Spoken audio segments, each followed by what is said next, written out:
جس گھرانے کے ساتھ وابستہ چیزوں میں لا شریک بندوں کو شریک کرتا ہے۔ کبھی سوچئے گا گھر جا کے رات کو اگر بستر پہ لیٹ کے اسے سوچئے گا اگر کلئی کھلی کوئی تو فقیر کے لیے دعا کر دیجئے گا۔ وہ لا شریک بندوں کو ان کے معاملے میں بندوں کے درجات بڑھانے کے لیے شریک کرتا ہے۔ وہ آپ کے قصیدے پڑھتا ہے، وہ آپ کا ذاکر ہے، اس نے آپ کی شان میں قرآن ہی بھیج دیا۔ ہاں ہم بھی کوشش کرتے ہیں۔ اس نے 156 اشعار کا قصیدہ امام رضا علیہ السلام پہ، امام کے سامنے کیا ان کی قسمت ہوگی اور کیا ان کا نصیب ہوگا جو وجہ اللہ کے سامنے وجہ اللہ کی تعریف کرے۔ سلامت رہے، مولا آپ کو عزت عطا فرمائے۔ اور یہاں پر میں اپنے ذاکرین عظام سے بھی، اپنے محترم سامعین سے بھی اکثر یہ عرض کیا کرتا ہوں کہ جب ہم بھی ممبر سے بیان کرتے ہیں اور میرا اور آپ میں سے ہر ایک کا یہ عقیدہ ہے کہ ہمارے درمیان 14 اور ہوں نہ ہوں مجلس میں موجود ہے، جب مجلس میں موجود ہے نا پھر ہم پڑھنے والوں کو ایسے پڑھنا چاہیے جیسے ان کی کچہری میں پڑھ رہے ہیں، اور آپ بیٹھنے والوں کو ایسے بیٹھنا چاہیے جیسے ان کی کچہری میں بیٹھے ہیں۔ ہاں میری تو کوشش یہ ہوتی ہے کہ بس اسی طرح ذکر کروں کہ جیسے ان کے حضور میں ذکر ہو رہا ہو۔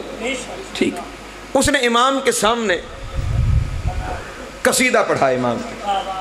امام علیہ السلام نے بھائی ذیشان عالم اسے 100 دینار، درہم نہیں دینار دیے کہ یہ لو، سونے کا ہوتا تھا، سونے کا، سونے کے 100 سکے، سونے کے 100 سکے۔ اس زمانے میں اس ایک سکے کا وزن 1 تولے سے زیادہ ہوتا تھا۔ توجہ ہے؟ ہاں آج فتوے لگانے والے ذرا امام کی سیرت پہ غور کر لیں۔ ایک صلوات پڑھ دے بآواز بلند عالم۔ امام نے وہ دیے، اس نے ہاتھ باندھ کے وہ واپس کیے اور واپس کر کے کہا مولا مال و دولت کی ضرورت نہیں، ایک دن مر جانا ہے، مرتے ہوئے کفن پہننا پڑتا ہے، اگر مناسب سمجھے نا مجھے میرے کفن کے لیے قمیض دے دیں۔ آئے ہائے، توجہ توجہ توجہ، جہاں قمیض سے میں نے بات شروع کی تھی، مجھے قمیض دے دیجئے تاکہ میری آخرت کا سامان ہو جائے۔ امام نے قمیض بھی دے دی، درہم بھی دے دی، دینار بھی دے دیے کہ دینار بھی لے جا۔ توجہ، جب دینار دیے نا اس نے پھر کہا مولا دینار، امام نے فرمایا تیرے کام آئیں گے، لے جا تیرے کام آئیں گے۔ چلا اپنے وطن پہنچا، پریشان تو نہیں نا آپ حضرات؟ جب وطن پہنچا تو خبر ہوئی کہ گھر لوٹ لیا گیا ہے۔ غیر موجودگی میں صرف زوجہ گھر تھی اور کوئی نہیں تھا، گھر لوٹ لیا گیا ہے اور 1000 درہم کا نقصان ہو گیا، 1000 درہم کا نقصان ہو گیا۔ اب سوچنے لگا کروں کیا، گھر میں تو بچا کچھ نہیں لیکن پھر بھی رہنے کے لیے کچھ سامان تو چاہیے، 100 درہم پاس ہیں، وہ لے کر بازار میں پہنچا۔ بیوپاری تھا، اسے جا کے کہا کہ مجھے یہ چیزیں گھر چلانے کے لیے چاہیے۔ اس نے کہا کتنے پیسے ہیں تیرے پاس؟ اس نے کہا میرے پاس 100 درہم ہے، جتنا سامان ہے وہ دے دے۔ بیوپاری نے فوراً کہا گھر لٹ گیا حسنین شاہ، گھر تو لٹ گیا، 100 درہم کہاں سے آئے تیرے پاس؟ اس نے کہا گھر میں نہیں تھے جو گھروں کے مالک ہیں۔ ہائے ہائے ہائے ہائے، اللہ اکبر، گھر میں نہیں تھے جو گھروں کے مالک ہیں، انہوں نے وہاں سے مجھے دے کے بھیجے تھے کہ تیرے کام آئیں گے۔ کام آ گئے، گھر لٹ گیا ہے، کچھ سامان تو گھر کو لے جاؤں گا۔ کہا کس کی بات کر رہا ہے؟ کون گھروں کا مالک؟ کہا صرف اپنے گھر کی بات نہیں کر رہا، وہ جو اللہ کے گھر کا مالک ہے۔ سلامت رہے، مولا آپ کو عطا عطا فرمائے۔ صرف اپنے گھر کی بات نہیں کر رہا، وہ جو اللہ کے گھر کا مالک ہے، وہ جو خدا کے گھر کے مکین کا بیٹا ہے، وہ جو علی کا علی بیٹا، اللہ کی رضاؤں کا مالک رضا ہے۔ ہائے ہائے، سلامت رہے، مولا آپ کو ذات عطا فرمائے۔ یہ 100 درہم اس نے دے کے بھیجے ہیں۔ جیسے امام کا نام آیا نا، بیوپاری فوراً کہنے لگا ان درہموں کو امام نے مس کیا ہے۔ توجہ توجہ، لمس کی طاقت، امام نے مس کیا ہے۔ کہنے لگا ہاں امام نے اپنے ہاتھوں سے مجھے دیے ہیں، امام کے ہاتھ سے نکلے ہیں۔ کہنے لگا پھر ایک درہم کی قیمت میں نہیں لوں گا، بتا مانگتا کیا ہے؟ ہائے ہائے اللہ اکبر، بتا مانگتا کیا ہے؟ اس نے کہا تو قیمت لگا دے، جب اتنا ہی عرفان ہے تجھے مولا کا تو قیمت لگا دے، کتنے میں خریدتا ہے؟ اس نے پلٹ کے کہا بندے کی کیا اوقات مولا کے لمس کی قیمت لگائے۔ ہائے ہائے، بندے کی کیا اوقات ہے کہ مولا کے لمس کی قیمت لگائے؟ تو بتا، جتنے کہے گا اتنا تجھے دوں گا۔ لیکن اب یہ بھی صاحب عرفان تھا، اس نے اپنے نقصان کا حساب لگایا۔ اس نے کہا میرا نقصان ہوا تھا 1000 درہم، اس نے کہا ہر ایک درہم 10 درہم کے بدلے لے لے۔ توجہ اذان محترم، اس نے 100 درہم 1000 درہم کے بدلے بیچے، اپنا نقصان پورا کر کے جب گھر کی طرف جانے لگا نا، بیوپاری نے پھر پلٹ کے، امام نے کچھ اور بھی دیا تھا۔ توجہ توجہ توجہ اذان محترم، میں قمیص تک لے کے آؤں گا پھر گفتگو کو سمیٹنے چلا جاؤں گا۔ امام نے کچھ اور بھی دیا تھا؟ اس نے کہا ہاں، مولا نے قمیص دی تھی۔ قمیص کی خبر بازار میں عام ہو گئی، رضا کی قمیص، حجت خدا کی قمیص، وصی رسول خدا کی قمیص۔ جیسے ہی قمیص کی خبر عام ہوئی، لوگ زیارت کے لیے چھپتے، ہر ایک چاہتا تھا کہ قمیص کا بوسہ لے۔ چھینا جھپٹی میں لوگ قمیص کے حصے کر کے لے گئے۔ توجہ، قمیص کے حصے کر کے لوگ ایک ٹکڑا اتنا سا دابل کے پاس رہ گیا، اس ٹکڑے کو چھپائے ہوئے سینے سے لگائے ہوئے گھر پہنچا۔ یوسف کی قمیص، یعقوب کی بینائی ذہن میں رکھنا، گھر پہنچا۔ بچوں نے بتایا چوروں کے حملے کے دوران ماں کی دونوں آنکھیں ضائع ہو گئی۔ ہائے ہائے، ماں کی دونوں آنکھیں ضائع ہو گئی۔ بڑا پریشان ہوا کہ زوجہ ہی تو گھر کا نظام چلاتی تھی، میں تو ملک شہر شہر علی علی کرتا ہوں۔ ہائے ہائے، میرا تو کام ملک شہر گلی گلی کوچا کوچا علی علی کرنا ہے، گھر کا سارا نظام تو زوجہ دیکھ رہی ہے اور اس کی دونوں آنکھیں چلی گئی۔ ابھی یہ سوچ ہی رہا تھا، قرآن کی آیت ذہن میں آئی، اذهبوا بقمیصی ھذا فَأَلْقُوهُ عَلَى وَجْهِ أَبِي یَأْتِ بَصِیرًا۔ یوسف کی قمیص یوسف کے باپ کی آنکھوں پہ ڈالی گئی تھی تو اس کی آنکھیں واپس آ گئی تھی، میرے پاس تو فخر یوسف کی قمیص ہے۔